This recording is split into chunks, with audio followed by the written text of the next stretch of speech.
Afternoon. I've arrived a little early at my destination for this afternoon's interview, so I've got time for some letters that have been sent to me.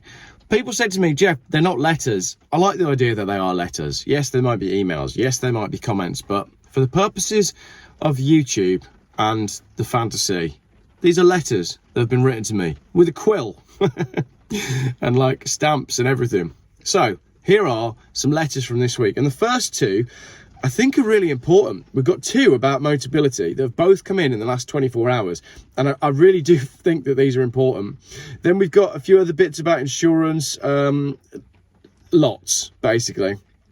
There's a good mix of things in the letters that have been written to me with a quill. Right, good morning, Geoff. I am on Motability and last July ordered a new car, a Volkswagen Tiguan Life. I was told at the time the wait was until April 2024, so due for delivery now.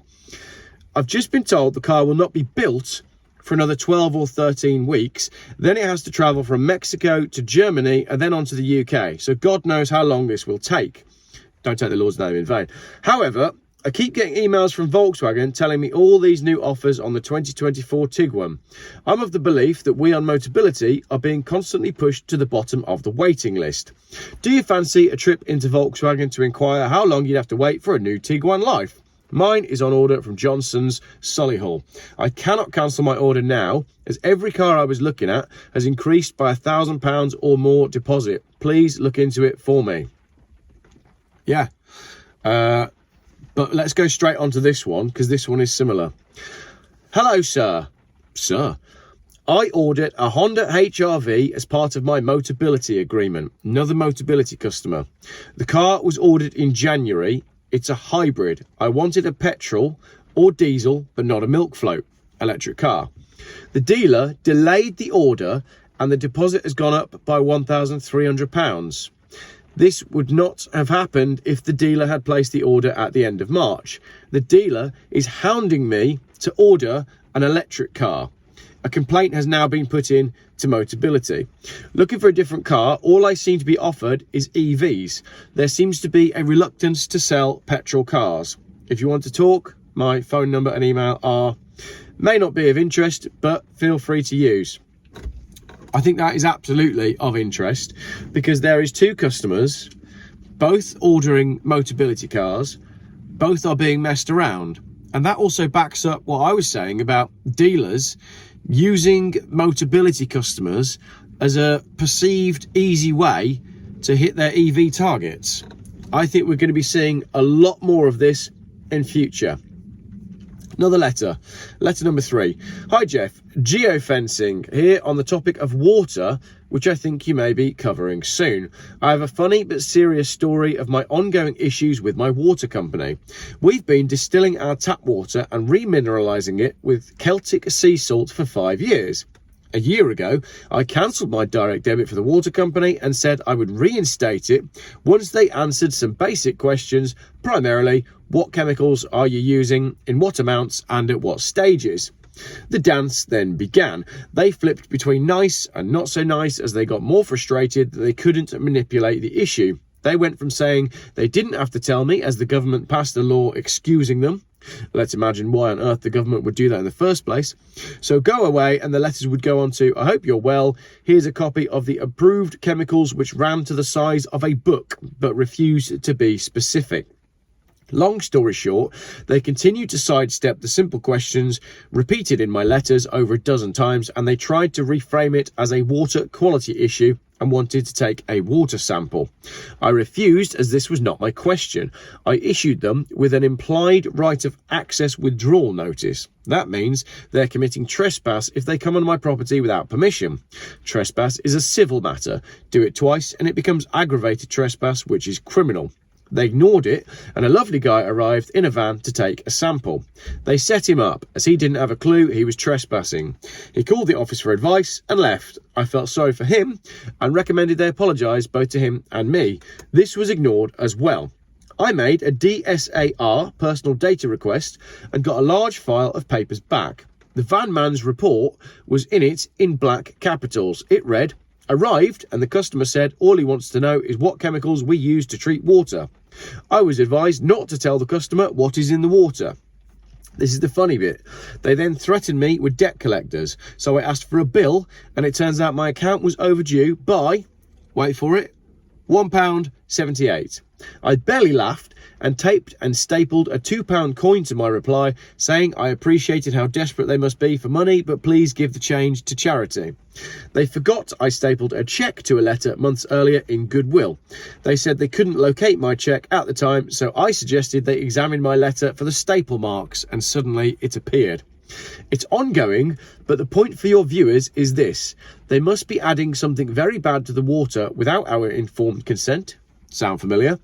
So first and foremost, get good filtration and then start asking questions of your water company. I refuse to escalate the water to the water ombudsman, which I know will go nowhere and continue to hold their feet to the fire. Their policies are anti-human. That's probably not far from the truth, he says. I'm looking into rainwater harvesting as my cousin has to do it in New Zealand, so I don't have to use their poisoned water. Well done, and keep shining your light. What a great letter. So people are having some fun and games with the water companies, basically. But if they're refusing to say what is in the water, why would you drink it? Letter number 4. Hi Geoff, here's one for you. This morning my son, who is nearly 39 with full no claims discount, got an email from his insurance company telling him they are going to cancel his insurance due to lack of car movement. I've never heard about this before. He had a black box fitted to keep premiums down as he has 2 cars. The insurance company said his car had not moved since January. He only claims for 6,000 miles a year on the insurance, so it's a low use policy, and now they want to cancel for low use. He's asked them to show him in his policy where this is written. The world has gone mad, from Andy. Thanks, Andy. Never heard of it before. Anyone in the comments ever heard of that? Pretty ludicrous. Letter number 5. Further to your video yesterday, I bought a 2019 Audi TT a couple of years ago.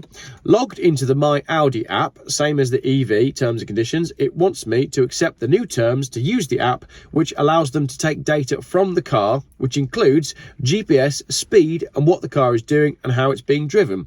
I just took out a 2-year service plan, which included 2 services, 2 MOTs, and 2 years of extended warranty, at £5,000 worth of repairs.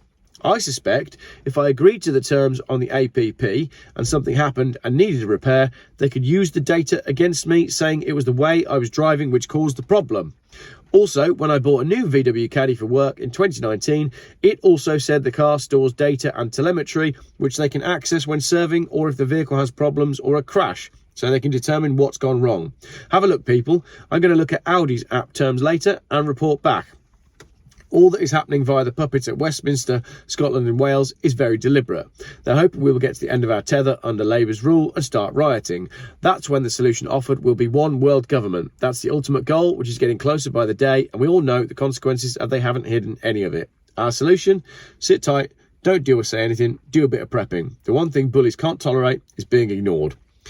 Clearly, I copied out another letter there at the end of the Audi letter, but I'm going to leave that exactly as it was, because if I'd read that previously, properly, I might not have read it out.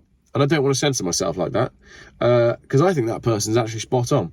Regarding the Audi, yes, basically, you can guarantee all of these companies are using your data and telemetry. This is listed as letter number 5, but I actually think it's about letter number 8. Here's a good one. My friend has a 5-year-old Mercedes. She got a letter from Mercedes saying that if she doesn't take her car to a dealer and promises to pay £120 a year forever, they will turn off her central door locking, remote starting, Find My Car app and alarm notifications, etc, etc. Mercedes says in the small print, you do not own any software. They only give it you for free for 5 years. So pay up or we turn off all your accessories. Wow. It's getting good, isn't it? All of this digital stuff. I'm glad I'm in a 1995 Volvo. 94, actually. Letter number, whatever it is. This is from a guy I know personally. These are oxalate crystals filtered from his urine in a coffee filter. Eating foods that are high in oxalates year-round is not natural. This was impossible for all our ancestors for all of history until only a few decades ago. If you're new to this stuff, plant foods have defense chemicals called anti-nutrients that protect them from being eaten, amongst other things. Some examples are oxalates, phytates and lectins. People eating high amounts of these plant foods can have problems and not even know it. Sometimes they take years to develop. I had my own problems from drinking kale and spinach shakes years ago, and I haven't eaten nuts, seeds or leafy greens in over 5 years. Sure, I've had a few from time to time. Fruit has the lowest anti-nutrients of all plant foods and happens to be delicious. There's a photo there, which I don't know if I can show you. I might have to edit it into the video, of a load of crystallized powder, basically. I can show you here. That was found in someone's urine. It's very interesting to do the research on the defense mechanisms that plants have to stop themselves from being eaten. Kale is a good one as well. And back when we were vegan, we were doing juicing for a while as well. And I look back at the photos, you know, I've put on a bit of weight in the last 12 months. I'm a bit heavier than I want to be. But I look back at where I was when we were vegan, and I flat out look unhealthy. So there's that. This next letter is from a gentleman that was sending me some details on a rare Volvo and then ended up just saying some really nice stuff about his Jag. He has an XJ8. No, I think it's just called an XJ, the new one, isn't it? The newer shape one's just called an XJ.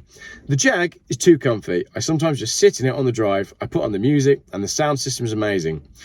And it times out and I wake up with my missus tapping on the window, checking I'm still alive. I like the thought of someone just going for a little listen to some music in their Jag, or a bit of an afternoon snooze in the Jag on the drive, because the car's just such a nice place to sit. I had a heart attack a couple of years ago after making a big mistake. You know what that mistake was. You took something that was advised. I was previously fit as a fiddle. I have to take it easy now. The bonus is I'm fully awake with no respect for those in power. Just a thought, my Jag would be perfect for the Macmaster. With a range of around 700 miles on one tank of diesel, you might stand off a chance of winning one of those competitions of yours. His stress level would improve, a massive health benefit for him. I can see his face changing colour, not good. Right, letter number 8, that's actually not letter number 8, as we've established. Hi Geoff, I got solar panels in 2015, as I knew I was losing my job and I thought it would be a good idea to have some sort of income from the panels after losing my job. I did some digging into the panels and it seemed there were 2 different types. I chose the made in Germany type, and on reflection, I don't think there's much difference. Anyhow, they are, or seem to be, working. Yes, efficiency has dropped as expected. I haven't had them cleaned since, and my friend, a window cleaner, has told me the solar panel cleaner guys charge £5 per panel to clean. For me, that's £80. It's not viable, and for the income I receive from the panels. Yes, they generate electrozones. Yes, they become more efficient, just like anything with age. More inefficient, sorry. Yes, I get the ROC payments, renewable obligation certificate payments, but that's then used for me to pay council rates, which I think is known as your council tax. So it's a big circle. The government giveth and the government taketh away. It's all a grift. Oh, P.S. A sales technique used by solar panel sales companies. Can we come round and talk to you and your wife or partner? The reason being, they play on those who have to ask the wife what they think. I got a heads up on this and I got a call from another solar panel company who asked to see me and the wife. I said it's my house and my wife would not know if it was very big slates or solar panels, and I never heard from that company again. So, not the first email I've had as well about dodgy sales tactics from solar panel companies. Right, 3 more letters to go. Hi Geoff, I've followed your channel for a while now and I love the mixed content and analysis videos. Thank you. I do try to keep the content nice and varied. You never know what you're going to get with a Geoff video, and I think I'm going to keep it that way. I grew up in the motor trade selling Lada, Volvo, Mitsubishi and others, and now I'm a HGV driver, but I'm still car focused as it's in my blood. I detest the negative car journalism that's currently ramping up in the UK to fit the agenda when we have so much to thank the automobile for in the last 100 years. That's such a great point. If it wasn't for the car, life would be very different. Along with the ANPR cameras that cover all exits of local towns, the air quality monitoring appears to be the next round of evidence collection to hit the motorist, and the funding for all this has come from central government during the COVID era and affects all councils funding various projects. See the attached screenshot as a pointer, and there's a screenshot that he sent. Once again, all the best to you and your family, and congratulations on running a superb channel. So, this person has emailed me basically concerned about the ANPR cameras that are on the entries and exits of all towns. And there's a little bit in that note about air quality monitoring, which is in line with my next letter. Morning, Geoff. I'm not sure you've heard or have covered this. You're probably aware of it. Maybe I've been asleep, but I've missed this one up to now. The new technology uses a video camera in conjunction with microphones to accurately pinpoint excessively noisy vehicles as they pass by. The camera takes a picture of a vehicle and records the noise level to create a digital package of evidence that could be used to fine offending drivers. These are the noise metering cameras that are being installed as per the comment previously.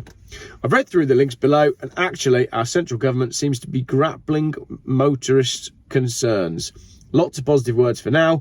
I just don't trust the bastards, particularly banning bright red or yellow cars in areas of natural beauty. That's a joke. Yeah, but I believed it. You know, you can see that is going to happen, isn't it? You might have zones where you're not allowed to go with a red or yellow car.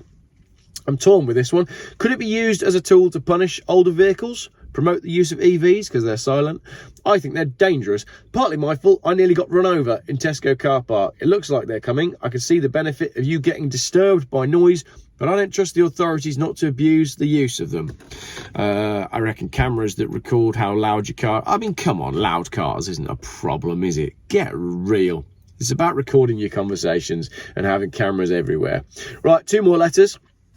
Hi Geoff, I'm a big fan of your videos and I'm glad to see you're spreading awareness of EV fires. We're currently dealing with the aftermath of an electric bike burning my future in-law's house down and its contents to ash.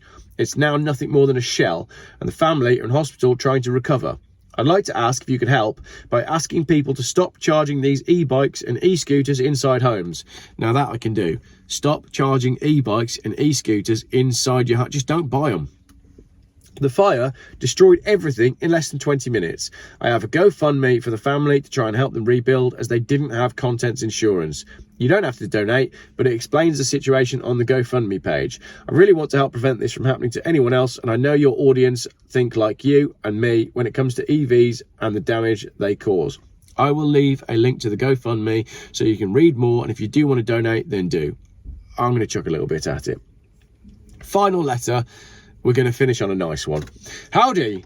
I really enjoyed your YouTube on Swedish estate wagons. That was my buying guide for Volvo estates.